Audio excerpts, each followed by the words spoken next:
Good afternoon students. अपना जो lesson चल रहा है उपनिवेशवाद और देहात, इसमें हमने देखा कि भाई जो संथाल और जो पहाड़िया जनजाति हैं, ठीक है, वो दोनों ही अपने अपने हिसाब से खेती करती थी। जो पहाड़ियाँ हैं वो कुदाल के माध्यम से पहाड़ों के अंदर तलहटी में झूम खेती करते थे, और जो संथाल हैं वो हल के माध्यम से जो पहाड़ों की जो नीचे जो जमीन है, ठीक है, उसमें घास फूस वगैरह या पेड़ पौधों को काट करके खेतों को निकाल करके नई भूमि बना लेते थे, उससे वो वहां पे कृषि कार्य करते थे।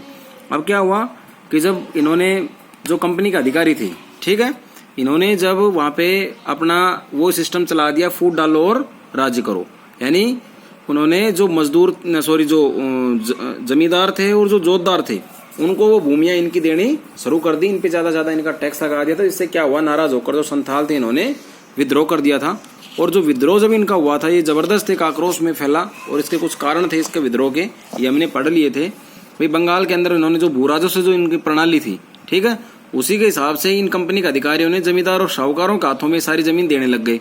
अब जमीन देने लग गए तो क्या हुआ, संथालों का, इससे बेचारे छोटे छोटे थे, वो तो अपनी जमीनें निकाल करके पैदावार करते थे, तो उनका दमन जब हुआ, ठीक है, तो उनको गांवों से निकालना शुरू कर दिया, उनके शोषण और उत्पीड़न शुरू हो गए। और उनसे जो साहूकार थे वो 50 से लेकर 500% तक उससे सूद जो है वो वसूल करने लग गए। और इससे क्या हुआ कि वो काफी दरिद्र बन गए, और जमींदार वर्ग जो था इसके दास बन गए, या इनके गरीब होकर ही वो रह गए। फिर इसमें कुछ घटनाएं ये हुई कि भाई 400 आदिवासी गांवों से लगभग 6000 जो आदिवासी प्रतिनिधि थे, इनकी सभा हुई, और इनके 4 जो नेता थे वो नेता बनाए गए। एक था इनमें सिद्धो, कानू, चांद और भैरव, ठीक है, ये चारों भाई थे। इन्होंने अपने आप को ठाकुर का अवतार यहाँ घोषित कर लिया था। हाथी घोड़े पालकी वगैरह के ऊपर जो चलते थे ये साथ में।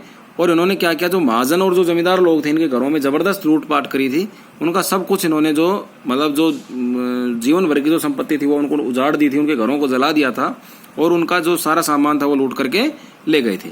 अब अपना टॉपिक यहाँ से शुरू होता है आज का, दमन। यानी जब ये देख रहे थे तो अंग्रेज के अधिकारी जो थे वो भौचक्के रह गए थे कि भाई हमने तो इनको, संथाल वर्ग के जो लोग थे इनको बहुत ही शांत और अच्छे से समझा था, लेकिन ये तो एक्चुअल में बहुत ही क्रूर और खतरनाक निकले। तो इससे क्या हुआ कि उन्होंने दमन शुरू कर दिया। यानी विद्रोहियों को कुचलने के लिए सरकार ने एक मेजर जनरल के नेतृत्व में 10 टुकड़ियां भेजी। एक टुकड़ी के अंदर लगभग 250 से 300 या 500 700 तक भी सैनिक होते थे। अब 10 टुकड़ियां भेज दी, और विद्रोही नेता को पकड़वाने पर 10,000 का इनाम रखा गया। उस समय के 10,000 रुपए आज के लाखों रुपए होते हैं। सेना ने कत्लेआम मचा दिया, गांव जलाकर राख कर दिए। निसंदेह संथालों ने वीरतापूर्वक अंग्रेजी सेना का मुकाबला किया, परंतु तीर धनुष और छापामार युद्ध के सहारे तोपों और गोलियों के सामने अधिक समय तक नहीं टिक सके। लगभग 15,000 संथाल मारे गए, और 1855 ईस्वी में सिद्धो को पकड़कर मार डाला गया। ये सिद्धो वही है ये जो 4 भाई थे, सिद्धो, कानू, चांद और भैरव, ठीक है, सिद्धो को पकड़ के मार डाला गया। और जो इनका दूसरा जो भाई था, कौन,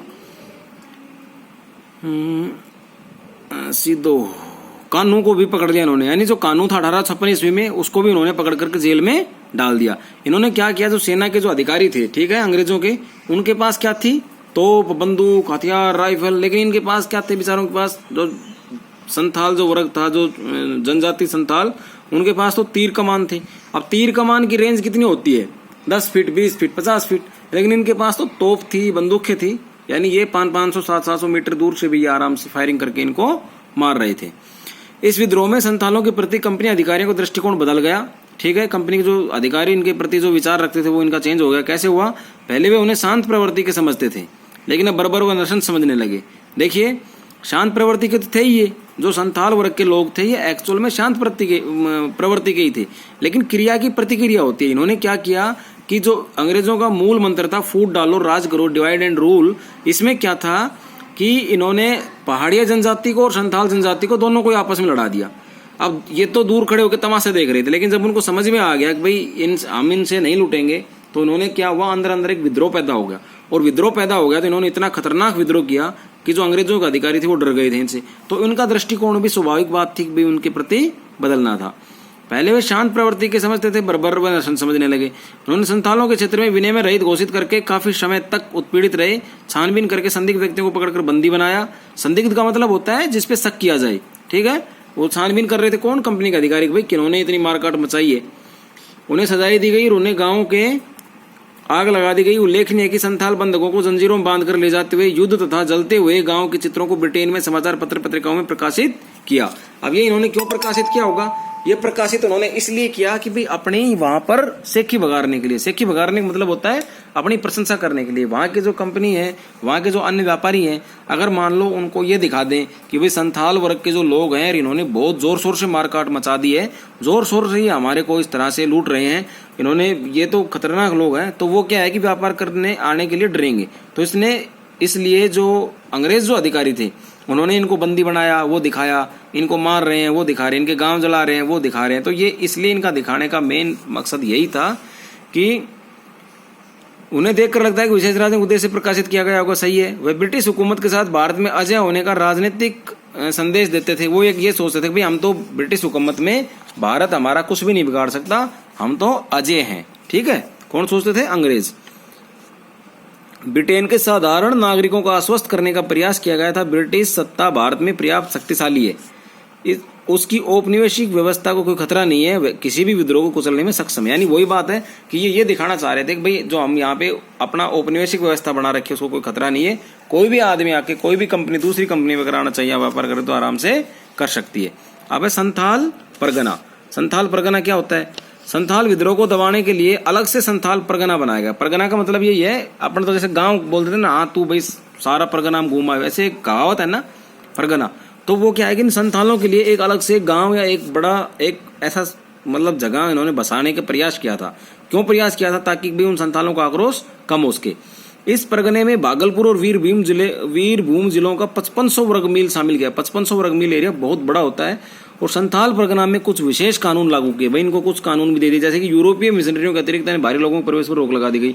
ईसाई मिशनरी यानी पादरी अपने धर्म प्रचार के साथ साथ ब्रिटिश राजभक्ति की भावना को भी प्रोत्साहन देते थे। और औपनिवेशिक सरकार का यह उपाय एक सीमा तक ही कारगर रहे। अंदर ही अंदर आक्रोश सुलगता रहा। 1871 तथा 1880-81 में यह विद्रोह के रूप में अभिव्यक्त हुआ और पहले की तरह विद्रोह को भी ताकत के बल पर कुचला गया।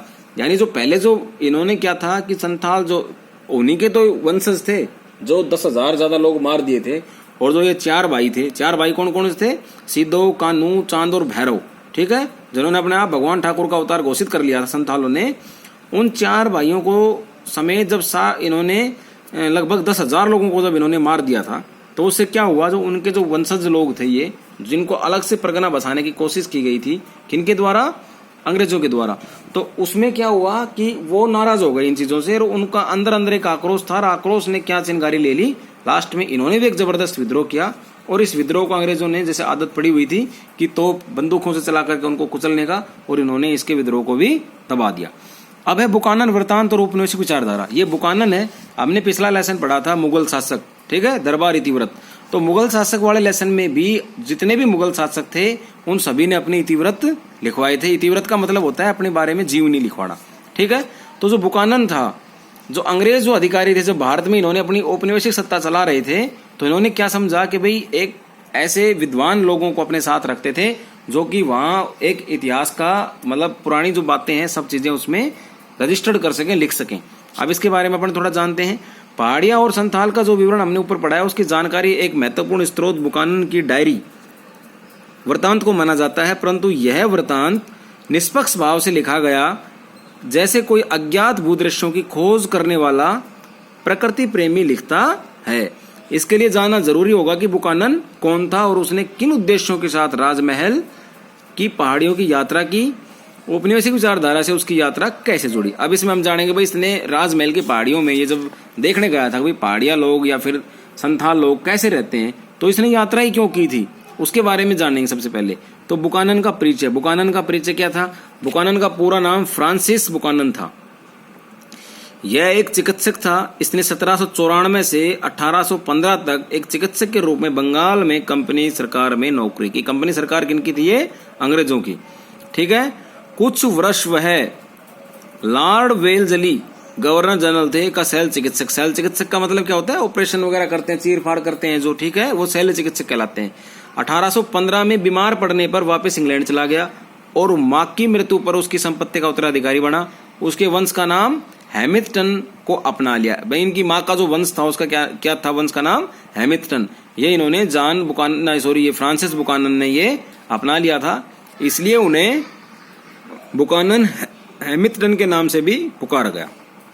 भारत में अपनी सेवा के दौरान चिकित्सक के अलावा कई और महत्वपूर्ण कार्य किए। कलकत्ता में एक चिड़ियाघर बना, ये प्रश्न आता है देखो। कलकत्ता में चिड़ियाघर जो बनाया गया था एक, भारत में जब कंपनी अधिकारी जब थे, ठीक है, तो उस टाइम फ्रांसिस बुकानन ने एक चिड़ियाघर बनाया था, उसका क्या नाम है? तो ये है कलकत्ता अलीपुर चिड़ियाघर, ठीक है। कुछ वर्ष पूर्व वे वनस्पति उद्यान का भी प्रभारी रहा। सबसे महत्वपूर्ण था, उसने कंपनी का अधिकार क्षेत्र में आने वाले भू क्षेत्र पर सर्वे किया और विभिन्न संसाधनों की जानकारी एकत्र की। अब यात्रा का उद्देश्य, इसने जो यात्रा की थी क्यों की थी? जैसा कि ऊपर बताया गया कि बुकानन की यात्रा कोई प्रकृति प्रेमी द्वारा अज्ञात भूदृश्यों को खोज के लिए नहीं थी।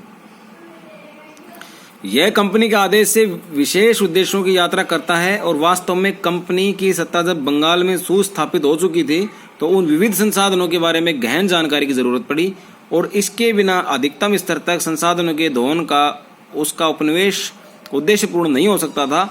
इसलिए ऐसी जानकारी एकत्रित करने का काम प्रतिभाशाली भूविज्ञानियों, वनस्पति विज्ञानियों, भूगोलवेत्ताओं या चिकित्सकों को सौंपा गया था।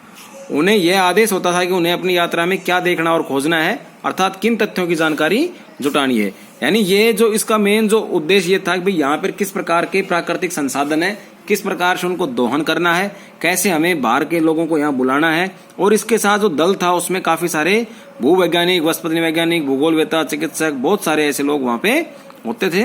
और इसके साथ साथ एक जो विशाल दल था उसमें क्या था, जिसमें नक्शा नवीश, सर्वेक्षक, पाल के उठाने वाले, कुली आदि शामिल होते थे। स्थानीय लोग इन्हें सदैव आशंका की दृष्टि से, स्थानीय लोग तो आशंका की दृष्टि देखेंगे ही, क्योंकि वो इन्हें क्या समझते थे कि ये अब हमारे एरिया का निरीक्षण करके जाएंगे और फिर वापस आकर के हमारी बस्ती को यहाँ से उजाड़ देंगे या जला देंगे या हमें यहाँ से निकाल देंगे। जो हमने जमीनें साफ की हैं, जो निकाली है, इनको ये वापस से खेती योग्य बना करके खुद इसका फायदा उठाएंगे। तो इसलिए खोज यात्राएं और औपनिवेशिक विचारधारा एक अहम हिस्सा थी। इसलिए ऐसे तत्कालिक विवरणों से हमें सावधानी पूर्वक पढ़ना चाहिए। अब विवरण की विशेषताएं, जो बुकानन थे, फ्रांसिस बुकानन, उसके विवरण था तो उसकी क्या विशेषताएं थी? इसकी विशेषताएं 2-3 थी। पहली थी खनिजों की खोज। ये खनिज की खोज में गए थे जिसमें देखो ग्रेनाइट, साल्टपीटर, अभ्रक इत्यादि खनिजों के भंडार थे इनको, और जो मूल्यवान जो पत्थर थे इनको खोजने के लिए। इसके अलावा लोहा व नमक बनाने की स्थानीय पद्धतियों का भी उसे सावधानीपूर्वक अध्ययन किया। ये सारी जानकारी कंपनी के वाणिज्यिक दृष्टि से बहुत महत्वपूर्ण थी। अगला है कृषि विस्तार के सुझाव। इसको कृषि का किस प्रकार से विस्तार किया जाए, कैसे बढ़ाया जाए, ये सुझाव इसका था। क्या था कि बुकानन मात्र भूखंडों का वर्णन ही नहीं करता, अपितु वह सुझाव भी देता है कि किस तरह कृषि क्षेत्र में बदला जा सकता है किसी क्षेत्र को, ठीक है। कौन सी फसलें बोई जा सकती हैं वहाँ पे, कौन सी इमारती लकड़ी पेड़ों का जंगल कहाँ पर है, उन्हें कैसे काटा जा सकता है, नए पेड़ कौन से लगाए जा सकते हैं जिन्हें कंपनी को लाभ होगा। और उदाहरण के लिए राजमहल की पहाड़ियों से गुजरते हुए अपने विवरण में लिखता है कि इस प्रदेश के दृश्य बहुत ही सुंदर हैं, ठीक है। अब इसका जो तीसरा उद्देश्य था यात्रा करने का, जो मुख्य विशेषता थी, वो थी स्थानीय निवासियों से भिन्न दृष्टिकोण। इस विवरण के विशेषता यह है कि स्थानीय लोगों का दृष्टिकोण भी भिन्न है, ठीक है। उदाहरण के लिए स्थानीय लोग जंगलों में विनाश में अपना हित नहीं देखते थे। यानी वो लोग ये सोचते थे कि भाई अगर जंगल हम काटेंगे तो पाप चढ़ेगा, हमें तो इतना ही जंगल साफ करना है जितना हमें हमारा जीवन यापन हो सके। जबकि बुकानन का जो दृष्टिकोण था वो आधुनिक था। वो सोच रहा था भाई उसको तो कंपनी का हित देखना था, उसका व्यापार, उसकी विचारधारा, इन चीजों को देखना था। किस प्रकार से ज्यादा वनों को काट करके अगर जंगल बना, वो खेती की जमीन बनाएंगे तो उससे हमें खेती पैदा होगी, खेती पैदा होने से कंपनी को ज्यादा से ज्यादा राजस्व मिलेगा। और जो सारी जो टोटल जो लड़ाई थी वो किसकी थी? कंपनी राजस्व को और कंपनी को अपने को फायदा पहुंचाने की थी। तो अब आता है अपना दक्कन रिवोल्ट। अब ये दक्कन रिवोल्ट है, ये हमारे सिलेबस से आउट कर दिया गया है, इसको हम नहीं पढ़ेंगे। आज के लिए इतना ही। और जो आपको प्रश्न करना है, ठीक है, अपनी फेयर नोटबुक में, वो है बुकानन वृत्तांत और औपनिवेशिक विचारधारा क्या थी बुकानन की, इसके बारे में आपको लिखना है।